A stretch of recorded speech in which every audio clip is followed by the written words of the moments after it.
Okay, good afternoon, guys, and welcome to our 10th session. No? So supposedly this is the 10th session. I'm sorry for the confusion on the label.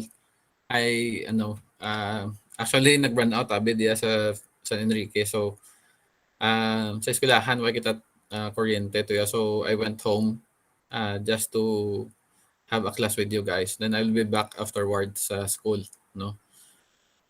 Okay, so our topic for this afternoon is about research variables, and our objectives are as follows. Number one, discuss research variables and its implementation. Number second is the value, the importance of research variables and its implementation. And third, understand research variables and its implementation.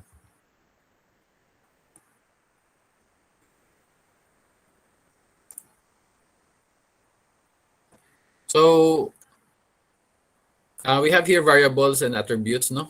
But first of all, when we speak about research variables, these are the research simplifies and refer to a person, a place, or thing, or a phenomenon that you are trying to measure in some way. So these are variables, guys, huh?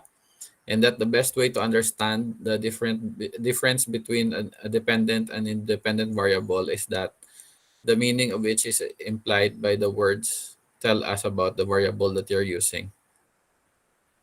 So for variable and attribute, um, so this is the quality of an object.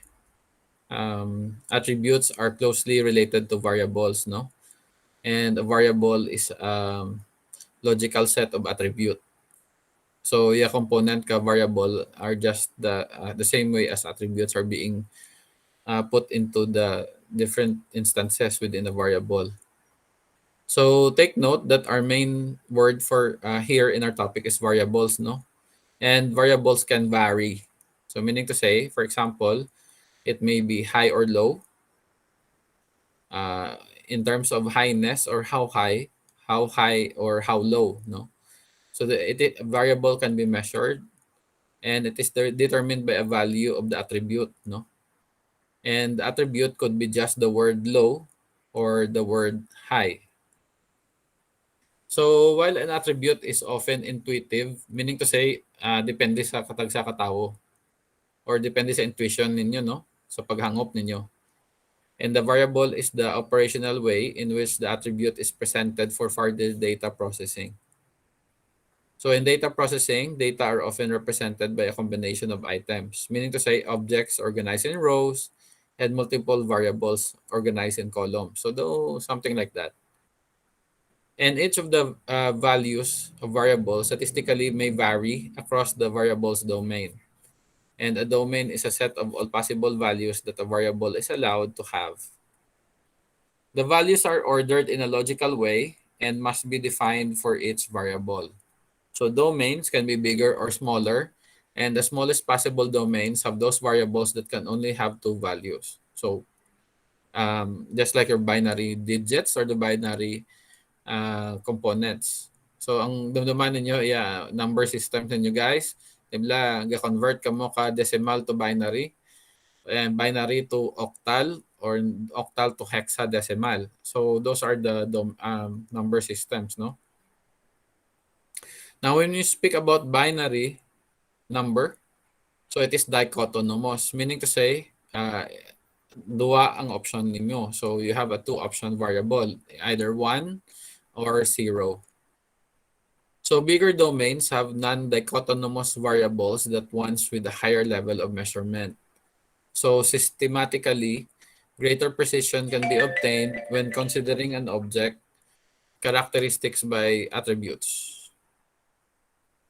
So when you speak about variables, sometimes we term this as dependent and independent variable. So as you can see on your screen, independent variable is the causes or the cause, and the dependent variable is the effect of what happens, no, to the independent variable. So your independent variable can also be um, kung ano yung umpisahan is the beginning, and the dependent variable is the result or the end. So dependent and dependent variables could differ on depending on their application. So those two, dependent and independent variables, these are variables in mathematical modeling, statistical modeling, and experimental science. Pero dependent variable received this name because in an experiment, their value are studied under the supposition of demand that they depend on by some law or rule. So on the other hand, independent variable in turn are not seen as depending on other variable in scope of an experiment in question. So therefore, in this sense, some common independent variables are time, space, density, mass, fluid, flow rate, and other kinds of values which preserve the interest of observation. So example of these are the human population size or to predict the future values or the dependent variable. So if the two, it is always the dependent variable whose variation is being studied by altering inputs, also known as regressors in statistical content. Now, if you're going to ask the difference between your dependent and the independent variable, so like for example, in any experiment, any variable that the experimenter manipulates, clarification must be needed so that the independent variable can be achieved or the dependent variable can be achieved.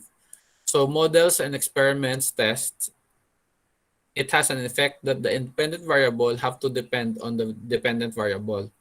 So sometimes, even if their influence is not included for another reason, so as to account for their potential confounding effect. So meaning to say, kung ano yung matabo sa independent variable, ang dependent variable nag-vary ang result. So that depends on the method that you are going to inject within your variable. Like for example, in correlation, sa correlation, kung ano ya matabo sa independent variable, may effect man sa dependent variable. Sa regression naman, wala. If ang ana nga effect reverse, meaning kung independent variable mo nagabag-o, ang dependent mo wala nagabag-o. Or other direction ang ana nga atunan, opposite. Meaning kung nagsaka ang independent value, ang dependent value manaba na siya. So sometimes hindi nyo siya ma-neglect guys. Ano ya inyong nga mapuslan para sa experiment ninyo sa capstone. You cannot neglect the independent and dependent variable. Sa IPO diagram nyo pa lang, dayan doon. Input ninyo amo daya independent and then ang output will be the dependent value. Pero kinalain na lang sa IPO diagram, may process ka mo ginasunod, kag may storage ka mo ginabutang parang cyclical ang anang effect.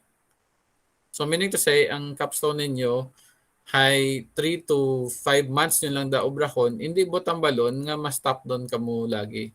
So meaning to say, you have the responsibility to continue the effect of your experiment or the effect of your capstone.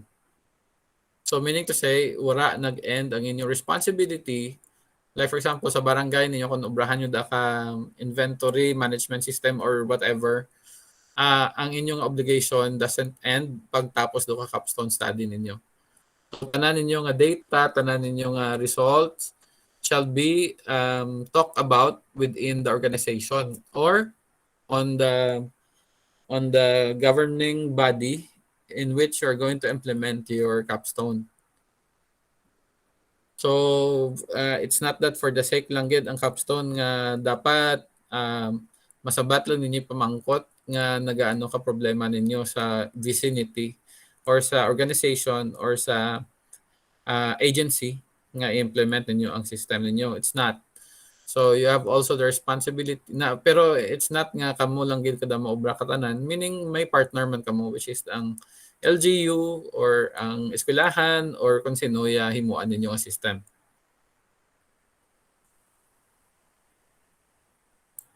So next slide, in mathematics, variables are represented with numbers or unknown number.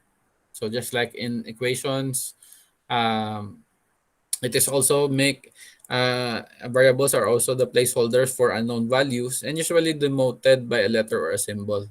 So just like your 2a plus 5b plus 9c plus 100. So that is your equation and algebraic equation, and it is represented by a variable. So on other variables naman, we have the so-called extraneous variables, or these are controlled by the researchers, or these are the variables that are not found on independent variable, pero they have an indirect effect to your study.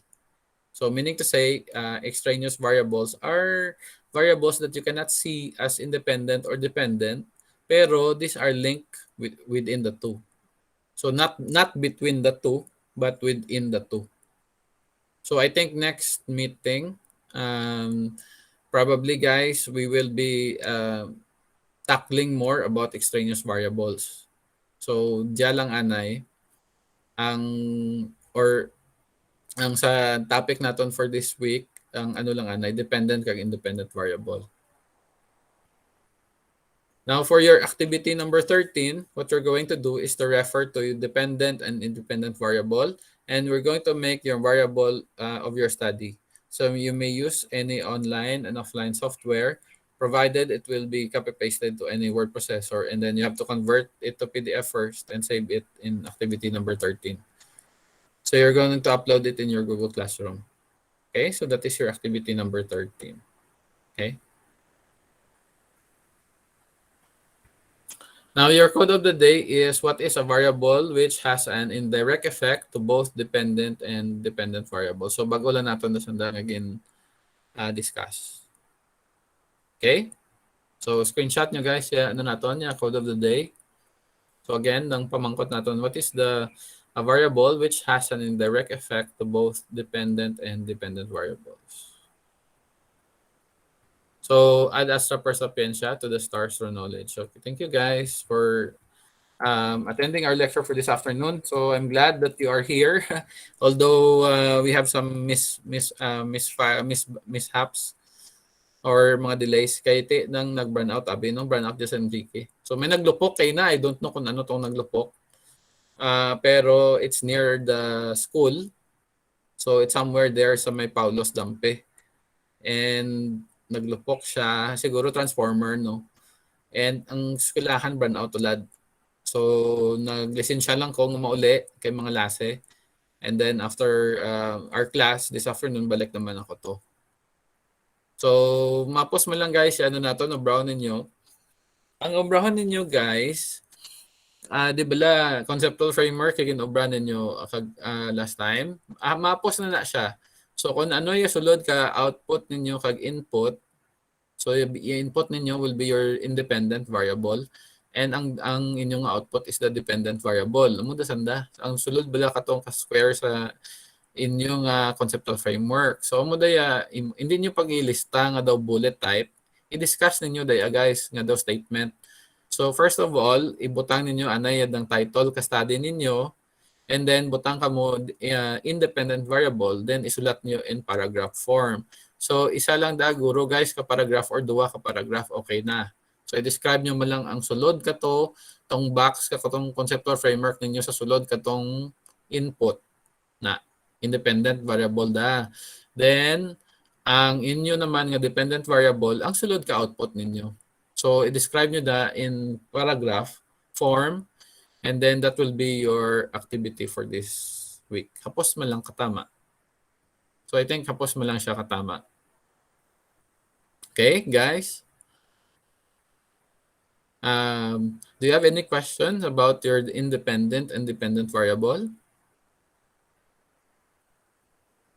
Okay, I have an announcement. No? Yes, Braden Jan, do you have any question? Wala naman sa Okay. Come again po. Duradyo to, ano mo? Din sa PD mo, sir? Sa Word or... Yes. You can, sa Word lang. Pwede nyo ibutang sa Word, and then i-convert nyo lang sa PDF. Sige, sir. Thank you, good sir. Welcome. Activity number, ano ganit? Activity number 13. activity number 13, sir, 13. 13. Oo, Roda. Activity number 13 siya. So, mapos mo lang, gid.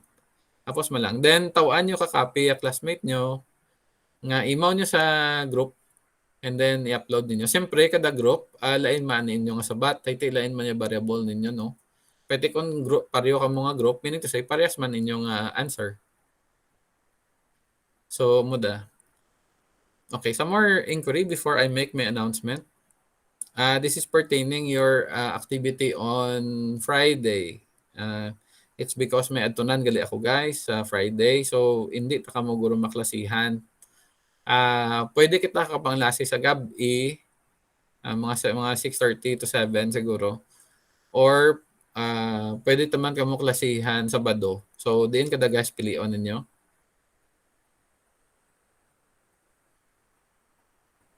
Ano yung pinaka ninyo, convenient time? Hindi kita kapanglasi abi 2 PM sa Friday. 'Di ba ang Friday ninyo hambal ko, ma-start no kita kadang activity ninyo para sa final exam. So ang obraw naton tanan sa every Friday, IT-ITPE nga subject, mga coding do gitaton kag mag-obra ka inyo nga final exam. So attend ka mo daad para nga maka-start kita kadang pamuno na bala ang itsura na kag ang bilog na doon nga. So ang obraw siguro sa Friday, ang design lang anay kay itsura na. Then amat-amat pati coding samtang nga naga-design, naga-code man kita. So hindi na kita gamit. I don't think siguro DUWP ilang taon ko pa ang video ka robraho naton pati ang code nga pangitaon ko pa to sa school kag tawan ta kamo ka copy. Garing hindi ta kamo pwede matawan ka kadang soft copy. Nyo gud adto kamo guro kanakon kag itawan ta kamo ka copy kag i-photocopy lang ninyo. Halin sa classmate ninyo. So I'll just pera to ka pages, mga 13 or 12 pages ang code malawig. So igo-igo lang yun kaya kada isa-isaon lang naton, kada session naton siguro expectedly mag-design kita dara code na lang siya. So pero malawig siya. So I hope maka ka mo.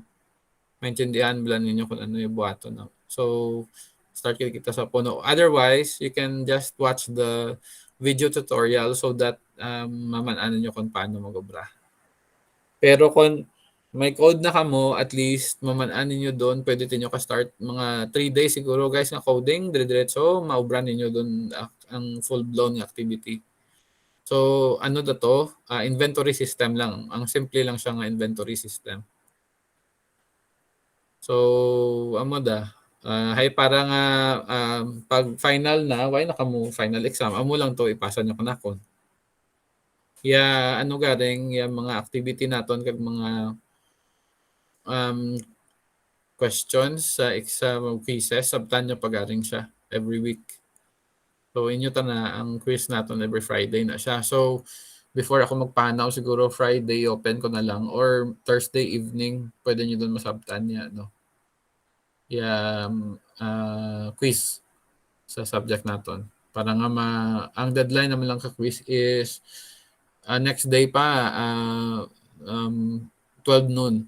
So okay pa, duro time. Usually morning ko na siya 12 noon. Hindi, dang gabi midnight gali.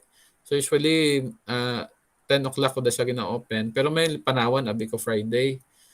So I'm going to Iloilo City to assist my mother ay napudpod doon niya fingerprint na bala hindi siya so kinahanglan naman magkadto sa GSIS.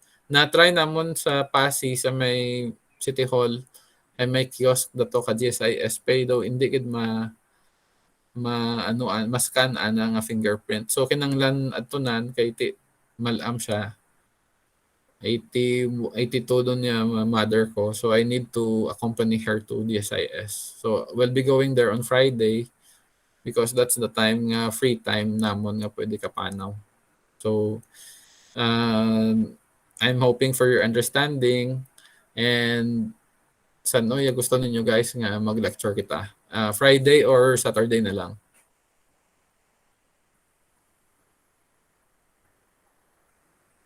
Sir, Yes? ako sir, Yes, suggestion ko sir. Friday lang, sir, para kung magsabado, bala daw, free dun kami pala sa weekend. Okay, sige. So ma-start kita 6:30 or 7 o'clock ha? 1 hour lang day ano nato na session. Dito ka mo pag ano. So pwede man 6:30, pwede man 7 o'clock. So mga 6:30 guro kita guys ma-start no? It gabi sa 6:30 sa Friday and then ma-end kita 7:30. So mo lang da. Oo. Sige. Okay man. Mayad. Okay. Oo. Thank you, Vincent. Thank you. So sige guys, settled na. Friday evening, so mga 6:30.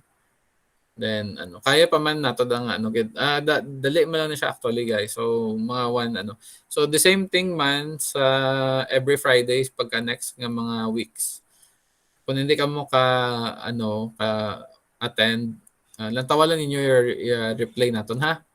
Ay inyo madang nga grade no sa inyo madang activity nga ano gid. Ang daya ta na individual ta na daya guys ha. Bukod it group. Group lang ninyo ang sa diyang subject sa IT 313. Okay? Yes, Vincent, do you have something to say? Sa Visual Studio, manamo to Brown, sir. Oo, sa Visual Studio kita. Na-update to ninyo yung Visual Studio ninyo kaya nagapangayo siya update. So kung mangayo siya update, i-update ninyo guys ha. Ay, bago na Sir, dang ano. O di ka ni kaulag to laptop. Ha? So dito gawa kaulag laptop ko, sir. Wait laptop? Ay dyan, sir, pwede yung nabugatan bala. May kakayaman, ah. Hindi ka sarang ya ano mo, ya sa 2020 Visual Studio 2022. Nga, buhay lagi, sir, mag-loading. Temo gid man to. Buhay gid man sa mag-loading. May offline dahil nga installer ka, Visual Studio dahil, sir. Ay why? Why siya offline nga ano ang bago da? Bago nanda. Ang kung hindi ka mo ka ano ka professional edition, ang mas mamagaan ang community version lang. Parehas mo lang da. Sige, Ang sir, community version niya gamita instead ka professional. Ako nabi medyo bago pa dayang ano ko so pwede ano ko siya makasarang. So ang inyo tana kung hindi siya kasarang ka ano nyo, ang specs niya bila medyo ano tagilid, gamitan niyo ang community version. Hindi ka mo mag-install ka professional version. Pero yung ginagamit ko professional version daya. Ang community version mas lighter. Kag mas medyo dasig-dasig compare sa professional version. Na. Ito yung man dagyapon makita sa Visual Studio.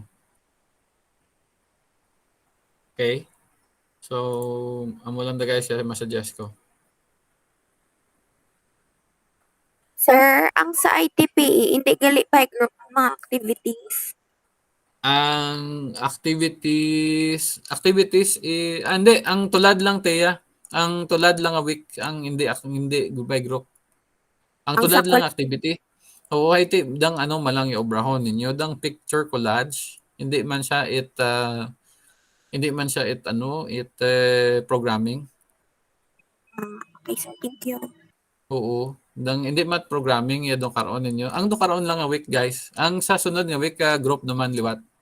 IT picture collage man lang araw pa tinyo grabe man. Pwede niyo man lang na ma-search sa YouTube sa Google no, yung mga pictures. So 5 man lang pictures with caption. So man lang daya. Every so that means nga 4 ka slides pero sa isa ka slide or kung hindi ka mo gusto ka PowerPoint nga gamiton, ang gamitan nyo ang Microsoft Word. So every page 5 ka picture with caption, amo mo lang da sa na. And depende sa tong sa tong content nga gusto niyo na.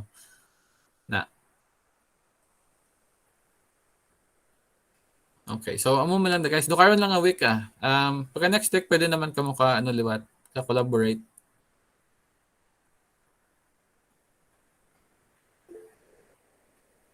Oo, you're welcome. So, some more inquiry pa guys, ay para ma-answer natin yung mga questions ninyo. Sir, sa 5 ka pictures nila, sir, isa lang ka caption or ta isa-isa gid ka caption? Oo, pwede nyo mabutangan isa-isa ka caption. Ang text box mo lang daya pwede ay insert mo lang tay. Ay para ma-describe nyo kung ano yung picture. Thank you, sir. Oo. Lantawan nyo bila yadang mangkot ka mo bila sa higher year as a fourth year. Kay mga expert na sanda expert na sanda mag-ibra ka picture collage.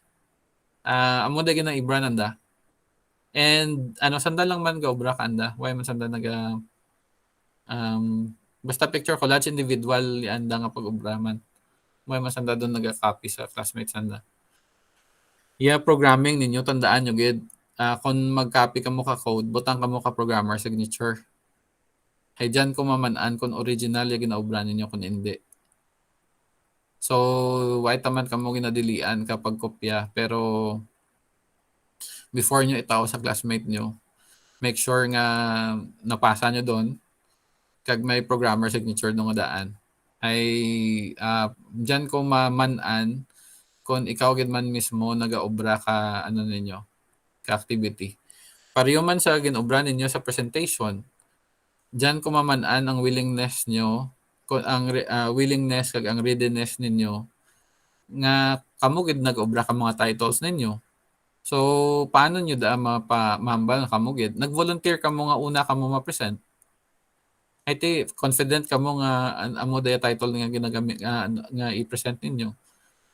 So, amo day Actually, update, isa do lang ka group kay wala naka-present. So, I'm galibog ulo ko kung saan o sanda ma-present. Kaya why hindi ako magpirit kag hindi ako haydang mabudlay abi kung hindi ka willing bala kag nagaduro pa ya gina mo base hindi nanda na prioritize pa ang amuda. So why ko anay gina entertain. Although mangkot sanda kung saan ma-present, nagtao doon ako ka date why man sanda naga-add to. Okay, so guys, ang ang sa final exam ninyo sa ITPE 3, guys, parang full-blown nga program. Kasi kung ma-notice ninyo, ang activity nga ginatao ko sa UWP, mga short-term activities, amo day ayad ang ang practice ninyo. So, what if, paano naman kung di nyo i-apply ang natunan nyo? So, mahimo kita ka system nga full-blown balagi daw para ma-testingan ninyo kag maman-an gid ninyo ang luwas ka code, ang design kag ang code structure. So hindi man ako ga-expect nga perfect yung obrahon nyo, at least man-an ko nga napaaram ta kamo matapos dayang semester napaaram ta kamo maggamit ka C# nga programming language. So it's up to you now kung ang kinaaram nyo nga gamiton nyo kung diin sa thesis ninyo or sa iban nga base ma-employ ka mo sa mga software company sa Orihi. So amo day goal ko. So insang ma-program do kita kadang kagin require ko nga final exam ninyo to hitting two birds in one stone. At the same time, hindi do ka mo magbuol ka final exam nyo. Amo lang day ipasa nyo kanakon. Pero ibutang ninyo day sa CD. Or hindi man pwede nga flash drive ipasa nyo kanakon kag hindi pwede. So i-burn nyo sa CD or sa DVD kag ipasa kanakon. Okay? So ang sa case ni Teya kay marayo siya. So yung solution kadaya is you ask someone, ng classmate mo, kung natapos mo dumulay programa nga i-send mo kana through internet and then tana lang ma-burn diya sa PASI kag tana lang madulong diya sa eskwelahan. I know otherwise ipadara mo gid guro tay sa sa LBC so hindi man nat mayad. So para nga makaano ka kung marayo ka mo kay Janay na amo man sa Manila man siya or iban kaninyo sa San Dionisio or diin nga lugar what you're going to do ubrahon man gyapon pero i-send nyo lang through internet and then i-output ninyo And then i-check ko daya isa-isa guys ha. Iya content kadang ginobra ninyo. Pagkatapos kung nagaran balay ginobra nyo ha. And then amo da iya final ninyong examination. So hindi do ka mo magbuol ka exam sa final, amo lang daya final exam ninyo. Ti makaano pa kamo guys, maka-concentrate pa sa iba ninyong subject, no? Sa iba ninyong subject kung ano man yung requirement nanda or ano. Aton man lang practical man lang abi mo. So mo day akon nga gusto matabo hindi lang para monta ka mo sa theory kundi sa skills. Kay based sa mga seminars nga natun-an ko, ang requirement ka mga software company do karon ang skills, ang soft skills. Ti ano ng soft skills kung ginatawag? Ang soft skills kung ginatawag is ang skills ninyo mag-program. Ang skills ninyo mag-interpret ka lingwahe. Kag ang skills ninyo kung paano nyo diskartehan ang itsura kag ang output ninyo sa system nga imuon. So basically guys, if you want to follow the tutorial line by line, I think matuto ka kung paano imuon. Kag mas siguro pwede nyo pa ma-revise ang iban nga hindi nyo gusto. Nga example, ang itsura niya, ang sizes ka buttons, kag kung ano ang label. So mo day mo day yadang ano ko, yadang gusto ko matabo guys. Hindi lang para kanakon, kundi para gid kaninyo. Hay ti dang skills ya gusto ko nga ano ninyo kasaon. Hindi lang hindi ko gusto abi nga makita ta lang kamo sa Gaisano or sa SM nga naga sales lady, although why that malain na nga trabaho.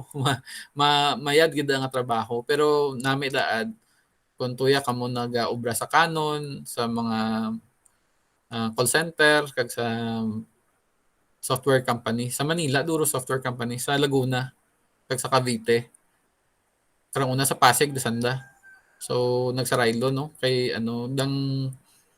kag dayon if after 2 to 3 years nga nag-obra ka mo di sa Philippines, pwede ka mo ka apply Taiwan or diin nga ka depende sa company nga sudlan ninyo. So mas mayad kay ineskwelahan yung IT, dapat sudlan ninyo nga trabaho IT related man.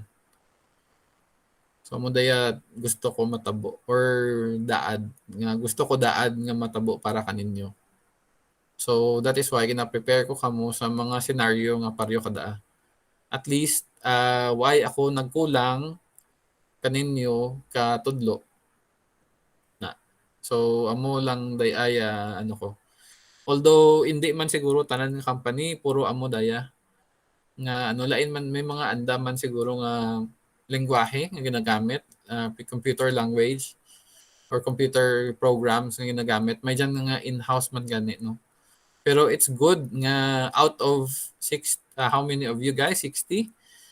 I'm very happy kung ang out of 60 nga dam at least mga 23 katawo or higher ang makatrabaho sa anagid nga linya. No. So amo man lang day kalipay namon bilang mga maestro ninyo nga makita kamo sa orihi nga nagaobra sa field ninyo. Amo da. Daya soft skills yung target ko. Kay ang 21st century learner kuno soft skills yung ginapangita. Luwas sa ang inyong inborn nga lengguwahe which is ang speaking balang magambal. So ang confidence ninyo guys daw ay gid ako kadat may mabulig no mangita obra kamo sorry kamo gid na inyo gidaguro tanang ang huya lang ang ginatawag ihaboy nyo da sa bintana and why that no amo da isa nyo pa nga i-develop sa personality ninyo. So kung mag-obra kamo magatubang sa tao dapat wala ga huya-huya. Haydang huya nga daw wala da kamo abtan kun diin. Dang istoryahon kabala ka tawo ay kagakunol ga sabay ka istorya kana. Kag be humble lang gid kung ano man ya malabot ninyo sa urihi hay para gina-bless man kamo. So that's it for today guro no. I think I'll see you na lang tomorrow sa another session sa IT 313 nato ng subject. Ang design man siguro tomorrow ko lang i-open ya ninyo. I'm sorry gid sa code of the day karang ITP3 karang last week na lipat gid ko nga i-deploy. Pero kagapon gin-open ko man siya. I hope na ano ninyo ang nansira ninyo ang code of the day no sa subject nato. Tapos hindi ka mo matingala gin-open ko man ang ITP3 nga code of the day liwat just because nga sa Friday ta maano taton ma-coding or ma-design ka final exam ninyo. So, amo day guys. I hope nga wala ka mo na bore sa na boring sa ginapangwakal ko. Sige, salamat kag mayong hapon gid sa tanan. Manug-ubos doon ya battery sa laptop. Anyway, I still have to go back to school no. So, salamat gid sa tanan guys.